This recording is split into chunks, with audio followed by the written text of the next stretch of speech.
જસદણના વિંછિયામાં police station પર પથ્થરમારાનો સમગ્ર મુદ્દો કોળી ઠાકોર સેના પણ મેદાનમાં આવી છે। ગુજરાત કોળી ઠાકોર સેનાના પ્રમુખ જયેશ ઠાકોરનો આરોપ છે કોળી સમાજના 84 લોકોને ખોટી રીતે ફસાવ્યાનો આરોપ છે। 5 દિવસમાં પોલીસ કર્મીઓ સામે કાર્યવાહી કરવાની માંગ થઈ છે। કાર્યવાહી નહીં થાય તો ગુજરાત બંધની ચીમકી આપવામાં આવી છે।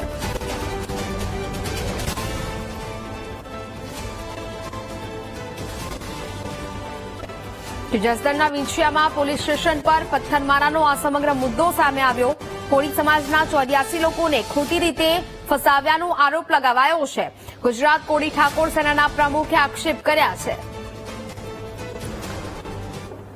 પાડી નાખ્યા છે। જે 84 લોકોને પોલીસ સ્ટેશનની અંદર પૂરી જેને માર મારવામાં આવ્યો છે, જેના માથા ફાડી નાખવામાં છે, એ પોલીસ વાળાને 5 દિવસમાં જો સસ્પેન્ડ કરવામાં નહીં આવે ને તો 25/1/2025 ના દિવસથી ગુજરાત બંધ થશે। આ કોળી સમાજનો નિર્ણય છે।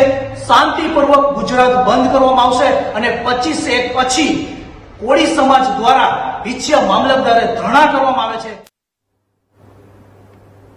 તો વિંછિયામાં લેન્ડ ગ્રેબિંગની ફરિયાદ કરનારની હત્યા મામલે કોંગ્રેસ નેતાએ પ્રહાર કર્યા છે। કલેક્ટર તેમજ જિલ્લા પોલીસ વડાએ કોઈ નક્કર કાર્યવાહી કરી નથી અને કોંગ્રેસ આગેવાનોએ ઘટના સ્થળે જઈ ગ્રામજનોની મુલાકાત લીધી હતી।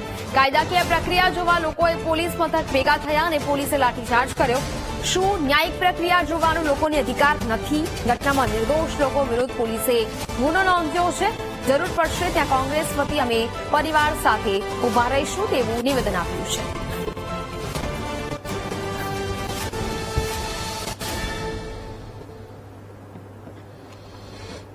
ત્યારબાદ આરોપીઓને પકડવામાં આવે છે। નાટકીય રીતે આરોપીઓ રજૂ થાય છે અને આરોપીઓ જ્યારે પોલીસ સ્ટેશનમાં આવે છે ત્યારે પોલીસ તંત્ર એને પોલીસ સ્ટેશનમાં માત્ર રાખે છે અને એમ કહે છે કે અમારે કાયદાકીય પ્રોસિજર ચાલુ છે। હવે લોકોનો સમૂહ છે એ 10 થી 15,000 લોકોનો સમૂહ ત્યાં એકઠો થાય છે કારણ કે આ ન્યાયની પ્રક્રિયા જોવા માટે ભેગો થાય છે અને રાજ્યના પોલીસ તંત્રએ અને જિલ્લા કલેક્ટરે રાજ્ય સરકાર વતી ખાતરી આપી હતી। એ ખાતરી ચારિતાર્થ થાય એ જોવા માટે લોકો ભેગા થયા હતા ગુનેગારને તંત્ર શું સજા કરે છે।